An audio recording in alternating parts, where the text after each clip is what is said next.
Hey, what's up everyone? I'm Andy Boswell, and today I'm going to teach you how to throw a simple but elegant bowl on the potter's wheel. For this piece, I'm going to be using 1.5 pounds of clay, and I'm going to be throwing it to be about 6 inches wide and 4.5 inches tall. If you're just learning to throw, practicing a bowl like this is one of the best things you can do to build your skills. You'll be practicing building height and width while still having a nice curve. So you're really covering all of the basics at once. You want to start by centering the clay really well, and then when you open it up, be careful not to knock it off center. Remember, centering, opening, and throwing a pot are all about just clean, steady movements. The clay at the very bottom of your piece, close to the wheel head, is always the hardest to bring up. So I would advise trying to focus on that piece of clay from the very beginning. When you start a pull, you want your thumb to really dig in and hang out there and squeeze before you start raising your hand up. To do this, you're going to use your left hand, and you're going to use your middle finger and index finger on the inside and your thumb on the outside. And you're just going to gently squeeze and then slowly bring your hand up with the clay. I like keeping my right hand right next to my left hand. It helps keep the rim secure, and it also gives my left hand a little extra stability because both hands are touching each other.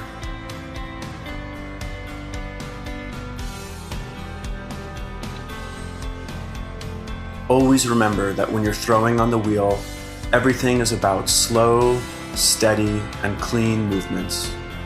If you bring your hand up too fast, that bottom bit of clay doesn't get a chance to feel the squeeze before you're already on your way and past it. You never want to push the clay too hard, so when you're bringing it up, take small bites that are comfortable for you so that you can keep it on center. And then you can always just do another pull. However many pulls it takes to get the height and width that you want is just however many pulls it takes. You want to focus on getting most of your height before you get much of your width. The reason for this is because the centrifugal force of the wheel always makes the clay want to spin outward, so it has a natural inclination to get wider. The other thing is that getting height is usually the tougher of the two tasks, and so you want to focus on that first while the clay is still a little drier and a little narrower because it's thicker before you stretch it out and get that width. When making these bowls, I usually prefer to get most of my height first and making it into what's basically like a V or a U shape. And once I've got my height, I'll slowly stretch it out to get that last little bit of width and that last little bit of shape and curve that I want. By starting with something that's a little straighter, you ensure that your piece is going to stay on center and be more stable.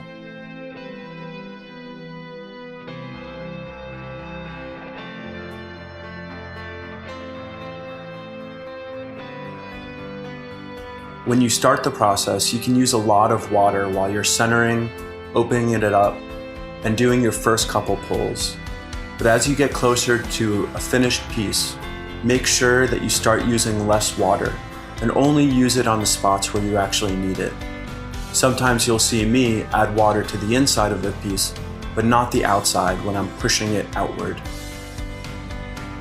You may want to get a curved shape in the end, but by starting with something that's a little straighter during the process, you ensure that you're going to have an easier time keeping the clay on center, and it's going to be more stable. You can always kick the belly out at the end and give it that curve that you want closer to the end of the process. For my pieces, I like to have a little bit of a contrast where the outside is a really clean, smooth shape, so I use the metal rib and I'll just bend it with my hand and run it along the surface, scraping the surface clean. But then on the inside, I like to leave it so that some of the throwing lines are still there, and you can see a little bit more of the marks of my hands. Contrasting the inside and outside of a piece is always a fun thing to do with pottery. Once you've gotten the height and width and the shape that you want, give a little bit of extra compression on the rim.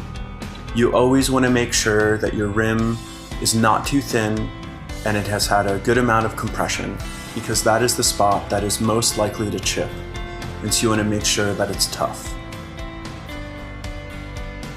When I'm doing a big set of pots, you'll see me use this stick so that instead of having to get the ruler out every single time to see if I've hit the right height and width, I just throw the rim to the stick, and that ends up being a more efficient way for me to work. If you're doing a set of cups or bowls, I highly recommend using this technique. Finally, you'll always see me gouge out a little undercut by the foot before I wire tool it. The reason for this is by having that undercut, it makes it so that when you do run the wire tool underneath it, that wire finds the path of least resistance, which is going to be the narrow part closest to the bat. This is a great way to make sure that your wire tool doesn't rise up in the middle of your piece and gouge out a hole. Once the piece has dried to a leather hard consistency, it'll be ready to take to the next step, trimming. There are a couple different ways to center a piece, but the way that I do it is cup it from opposite sides, and I just gently squeeze it towards the middle of the wheel. If you have difficulty with this step, I would suggest getting a Giffen grip. Once it's in the middle, you want to take some soft clay and put it around the piece, smushing it down against the wheel head to make it secure. When you're doing this, you want to make sure that you don't press the clay into the piece, otherwise you'll knock it off center. So what you want to do is put the clay alongside the piece and then press the clay into the wheel head. Once you're sure that the piece is secure and centered, you can begin trimming. You want to start by picking a spot on the edge of your piece and just driving the tool down in a straight line. Whenever you're trimming, if your piece is off center and you want to make it better, you want to just pick a spot and move in a straight direction. Whenever you're trying to move along a curve, it's a more complicated motion, and that's going to be more difficult to control. So you want to start by just making sure that that outer edge is flat and straight down. When you're trimming, you want to focus on completing the outer shape before you touch the middle of the foot. The reason for this is because you'll get a clear sense of the form and still have the flexibility to make the foot narrower if you want. But if you carve out that middle area, you're not going to be able to make a foot that's narrower than what you've already set for yourself. So you want to delay that decision for as long as possible so you get a better perspective of what your final form is going to look like. On a lot of my pieces, and especially a bowl like this, one thing that I'm a big fan of is doing an undercut right in between the belly and the foot. There's three main reasons why I like doing this.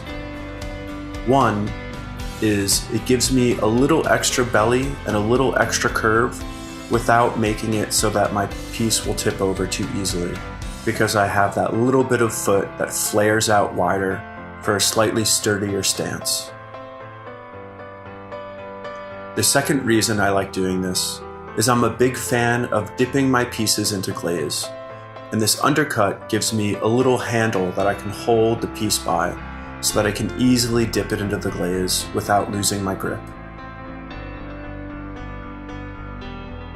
The third reason that I like this undercut is if you do put too much glaze on your piece, that undercut will act as a reservoir where the glaze will pool before it drips off your piece and onto the kiln shelf. This isn't a surefire way to prevent your glazes from running, but it's definitely something that will help. Once you're satisfied with the shape of your foot, then you can finally carve away the middle of the foot. When you're trimming this middle area, You should be able to imagine yourself taking away the foot and having the bottom of your piece be one even and consistent surface that matches the inside of your vessel. I normally start trimming in the very middle and then moving out, but it doesn't actually make a big difference if you start from the outer edge of your foot or the middle. In addition to getting rid of the excess clay, trimming is a great step because it gives you an opportunity to trim a narrower foot than you would otherwise be able to throw. This will give your form more curve and more belly and make it look a lot more elegant. It's always a tricky situation deciding how narrow you want your foot to be, because the narrower it is, the lighter and more elegant it will look, but it can also become unstable and tip over easily. For this piece, I'm trimming a foot that's going to be 2 inches and 3/4 wide. As a final step, I'll take a damp sponge and I'll lightly burnish the entire surface, just so that I get it a little more smooth and it will be a little bit softer to the touch when someone handles the foot. Trimming is your opportunity to take away weight from the bottom of the piece and also refine its shape so that it's more elegant, it's lighter, and it just looks more professional. Similar to throwing, trimming is all about steady, smooth movements. Whenever you can, you still want to rest your forearms on the splash guard. You want to hold your tool close to the point where it's actually trimming. This will give you the most control. If you can, you want to hold your tool with 2 hands. This will make it so that the clay doesn't knock you around and you're more likely to keep your hands steady. Always remember that when you're trimming the outside to match the inside. So if you throw something that is a U shape on the inside, you're gonna have to trim a U shape on the outside as well. With my bowls, I wanted a round shape, so I threw it with a round shape, and now I'm just trimming the outside to match. Well everyone, I hope you found this tutorial helpful. I tried to give you all of the tools that I feel are most important for shaping a bowl like this. This is a great shape to practice. It's going to be a great skill builder, and I hope you make lots of bowls. This is a classic and elegant shape. I hope you enjoy it.